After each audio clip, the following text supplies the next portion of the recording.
Good morning, everyone. It is Saturday, June 8th, 2019. And we ended up getting, I can't say sidetracked last night, but we ended up staying up really late. And going over all of our own videos. I know that kind of sounds weird, but you forget. I forgot.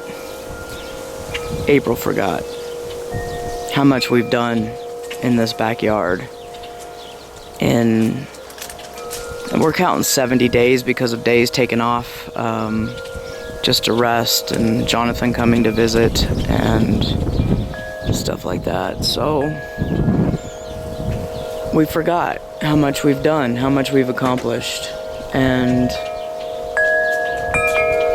I think that we're basically on the 23rd day of working is where we stopped on videos last night. 22nd. So in 20 to 21 days so far, just looking at it, recapping it, going over it for ourselves, we both realized that we've been killing it. We've been busting a hump, if you would, to do everything that we've needed to get done to get this garden going. So with that being said, we're going to take a break today. We're going to take a day off. April did get this entire bed weeded yesterday. And it looks wonderful. It's beautiful. Manicured. So I only got 2 barrels of rocks yesterday after weeding that area. I still got that area up top to dig out, if you would, whatever that tool's called, don't know. But in the process of bringing all these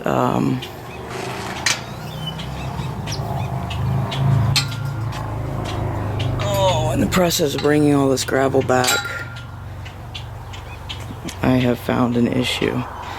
Somebody's messing with my boards or something.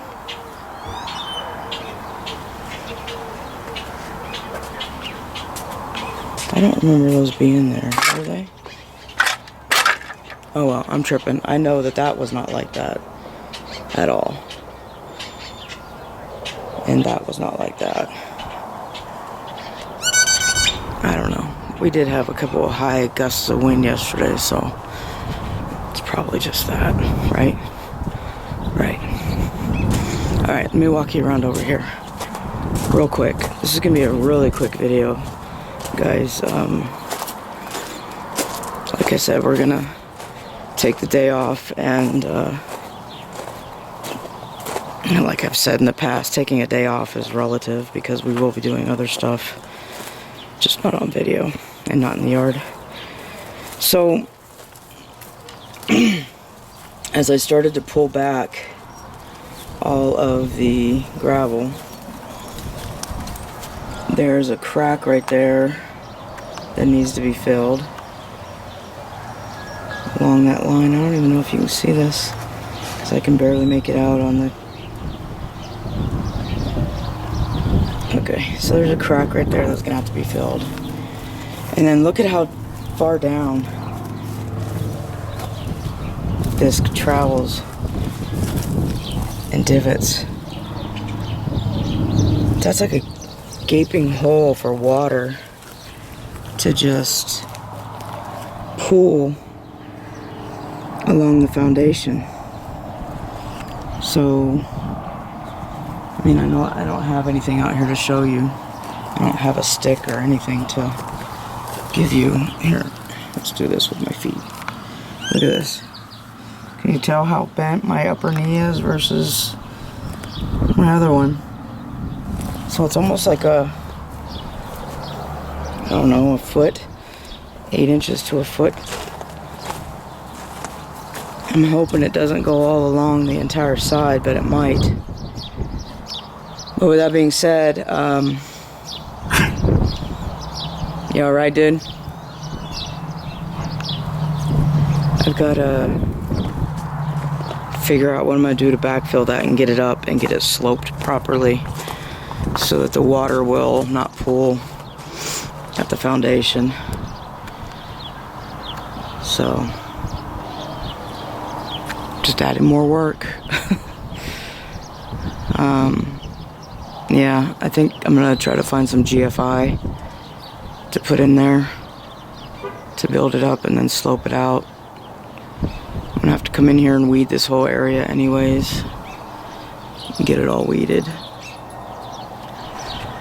Alright, that's it. Bring your ball around. Meet me on the other side. So, good times. I do have one thing in the house I wanted to share as well. But instead of me just blabbering as I get there, I'll cut back to you in a second, okay? Bye. Okay, everyone, I'm back. So what I wanted to show you was these nuts that I found. These are called pinon nuts, P-I-N-O-N, pinon nut. It is an evergreen nutting or fruiting tree.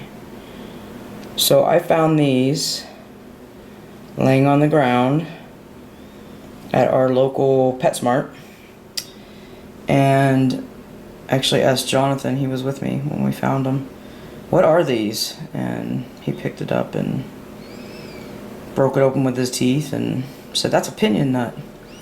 I said, okay. So I looked it up and then went back, and I'm not sure if this one's gonna do any good because it's broken, but we're gonna try. I went back and gathered up.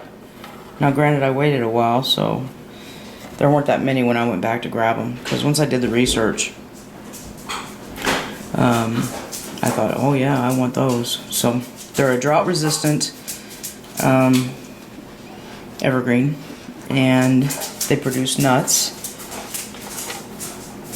only every so often, but they're really sought after. So we're gonna try to plant 5 seeds. I still gotta crack this one open, and what I do is I use the whole area of needle nose to just barely crack the tip of the seed in order to not do damage to the interior nut, if you would, right? Yes, I did do that one too hard, so my bad. But anyways, hopefully we'll get at least 4 of those growing as well. And then I wanted to show you guys, I'm sorry the house is, yeah, blown up. I wanted to show you guys, not that anything's producing, but we got everything planted yesterday from both of our Baker Creek seed shipments. So down on the bottom we have pawpaws. We put all the seeds in there together. We're just gonna see what happens. So I think that's, oh god, was it 10? I don't remember how many seeds, guys. Probably too many for that pot, but we're gonna see what happens. And they are supposed to germinate with no direct sun. So they're on the bottom shelf, away from sun, but they need a warm area. And we have, it's been like this for quite a while since we've been trying to germinate all these seeds. So closed off the vent in this room so there's no cool air blowing in here. But look at how much our mangoes are jumping up, you guys. There it is. So 3 of them are really, really strong, and the other 2 are indeed working on coming up. There's one, and let's get in here. Boom, there's the other. So that's awesome. The papayas still have not come up yet, but they had a longer germination period than the mangoes, so But we got our eggplants, 2 different varieties of eggplants up here, plus the other one that we were already growing. We got the purple tomato that was a freebie, germinating. We've got our sunflowers, our Chinese spinach, our perennial kale. We've got our red Malabar, our Thai extra long sponge, the loofah, and the birdhouse gourds. All done. And we've got more that we're going to do today. I think that we are going to revisit these cups and see what we can do to get some more perlite into this soil. So I think that's the big issue here. So a lot more planting going to happen today. Seedlings at least. See this guy? This soil's not right. Look at that. Can you see it? He's come up, but he's not strong in the ground. So I don't know. I'll try to fix that if I can. Alright, let's put him back the way he was. There you go, dude. Take it easy. I'll fix you in a minute. But we got a watermelon too that came up right there. And a cucumber. And I think those are just seeds on the tips that I have to get off, but I'm gonna wait. Alright, I am running out of memory again. I'll tell you what. One thing I did want to do is go back and share with you guys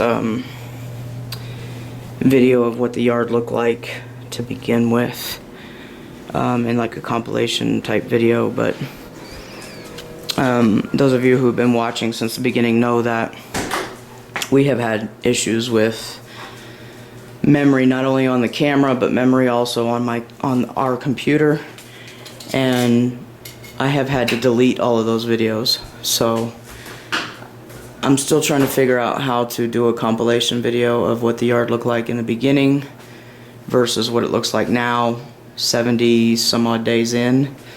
I think we're technically at, what did we say, 80? Yeah, 80, almost 90. 80, almost 90 days. But we're taking the 17th of this month will be officially 90 days. 90 days. So the 17th of June will be our official 90 days. 90 day. Not including all of our days off that we've taken, Costco runs, that sort of thing. So in 3 months, this yard has really transformed. Oh God, did you drop it? No, Okay, good. That's our seed book. This is our seed book that we are going to be going through and gifting a bunch of seeds. So if you're interested in a multitude of seeds, comment below, and we will hook up via email if you don't want your address given out, so that we can send out a bunch of seeds at the beginning of next month. I know it's kind of late in the season for that, but there's always next year and the year after and the year after. But we have been saving seeds since 2013. Since 2013, and we have an abundance, you guys. And they're all separated, some vacuum sealed. But we've got all kinds of organic pumpkins, acorn squash, marigolds, oregano, on and on and on and on and on. Cilantro, basil, Thai basil, artichoke. We have artichoke in there too? Yeah. Because I got more artichoke to add to it. Yeah, we've got this whole front of artichoke. We just gotta separate the seeds from the chaff and. Okay. All right. Very cool.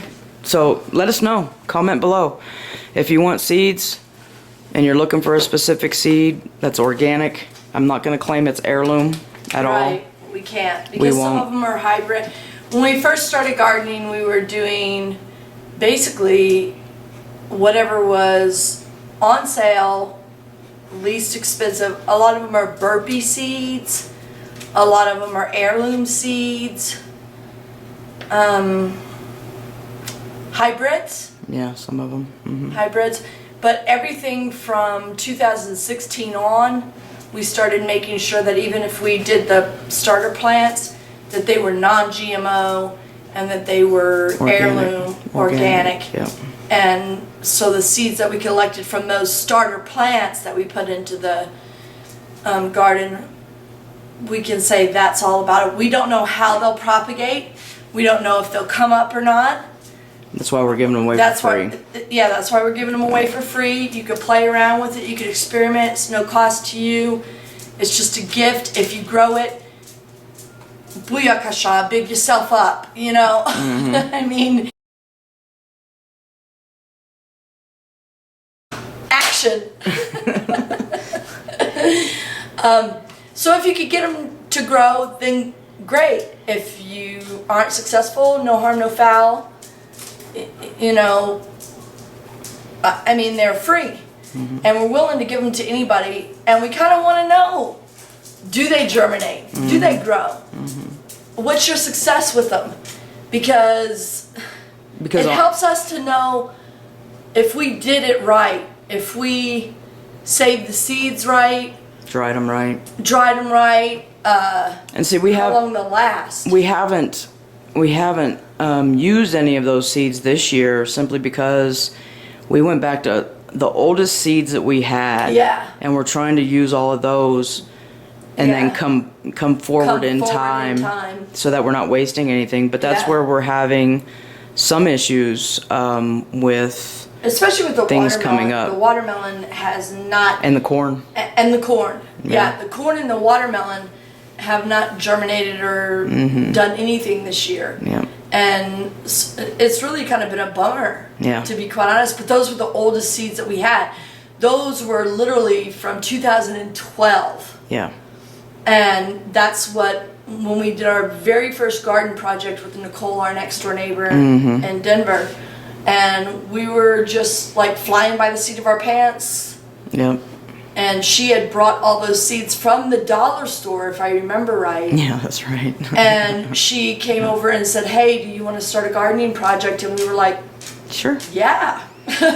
Oh, and then because we had the space cleared that year, and she didn't have the space cleared yet. That's right. And she wanted to get them in the ground. So the other thing that we were talking about last night, because going back and watching these videos, we were looking at how well the seedlings were doing in that back room. Prior to putting them, even to the point of putting them into the ground, and it was like, okay, wait a minute. Once they went into the ground, they just went to crap. They just died off, and what happened? And what we are thinking is, this compost that we bought is more like a second generation mulch versus a black gold compost, if you would, that we're used to buying. So, which is like fourth generation of breakdown. Right. So, we know for a fact when it got here, that's why we had no problem leaving it sit on the driveway for a while, because it was so hot. You could feel the heat. You could feel the heat. You could smell the manure in it. And what we're thinking, don't know, but we're thinking that it was still too hot. Yes. It was still too hot when we planted in it. And it fried the root systems and everything just died off. So that's one thing that we're going to take into consideration next year. If that's our only option as far as compost to buy again, we're probably going to buy it in January and get it laid that early, just so that it can spread out, cool down, and do its whatever. We've been talking about everything that we've been observing this year in the garden, and I think the real thing that we want to do is push everything back a lot earlier. And I know it seems ridiculous because it's kind of blowing our minds being from Colorado. We just couldn't do that with the winter and with the potential snow. I mean, they got snow this year all the way up until May. So, which happens. That's why you never plant before May 10th. And that's what we were used to. And we thought, wow, if we get our seedlings in March, then we're going to be good. We're going to be golden. But we're thinking that we need to push our seedling starts back into January. Our compost and our mulch into January. And most people are going to be like, oh, that's the cold time. Well, yeah, but if we get it down on the ground, we don't have a garden for 1 or 2 months, because really, when we were observing, we noticed that our grow time is way more vast, even with the snow here. And we know we can grow kale and kohlrabi and broccoli and cauliflower and carrots and beets and turnips all in the snow, especially here. Right. So if we get our compost in January, and we get our mulch in January and get it laid, and we get our seedlings started in January, by March we should hit the ground running. April we should already be producing Right.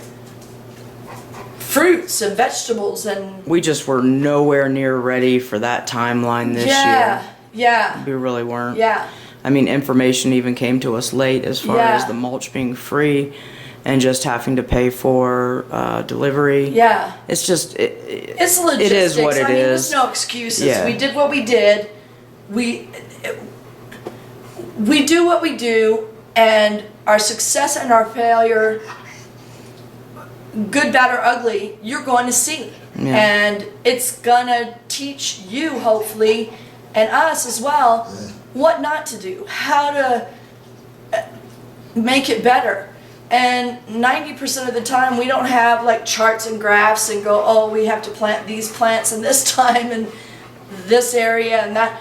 We just kind of wing it and see what works where. And because even if you go by a perfect formula and you plant according to all the charts that have been kept over the years in your area, because of this changing crazy weather and all this stuff that's going on in the world today, because of the solar minimum and stuff. Geoengineering. It's Yeah. real. Just saying. Because of all this weirdness that's happening and stuff, you kind of have to adapt, adjust, and move on and be able to do that. So we like being able to just say, okay, this is what they suggest. We'll do some of that, but we'll add a boundary pusher here. And we'll try this here. And we'll see if this full sun plant can grow in full shade, and if the full shade plant can go in full sun, and let's mix it up, keep it, see what really works. Right. Because no 2 years are the same, Yeah. no 2 plants are the same. Right. We are in a constant changing world, and that's the beauty of it, is being able to dive into that river of energy and roll with it wherever it takes you. So Yeah. that's my Lucy 2 cents for the day. I'll All right. stop rambling, but I mean, All right. it's good. It's all good. It's good. It's good, huh, Coop? It's good. Ball? Ball? Okay. So, I'm going to plant all 5 of these pinyon seeds in those 2 pots, get them watered in, get them back in the other room, clean all this up. Mexican papaya seeds, another thing that I have quite an abundance of, as you can see. So, yeah. Sharing is caring. Sharing is caring, y'all. We're ready to give it away. I just need a month so I can, Give it away, give it away, give it away now. I just need a month so I can pay for shipping. Okay. I hope y'all have a blessed weekend. And take care of yourselves. Stay safe wherever you are in the world. And until next time, much love. Peace out.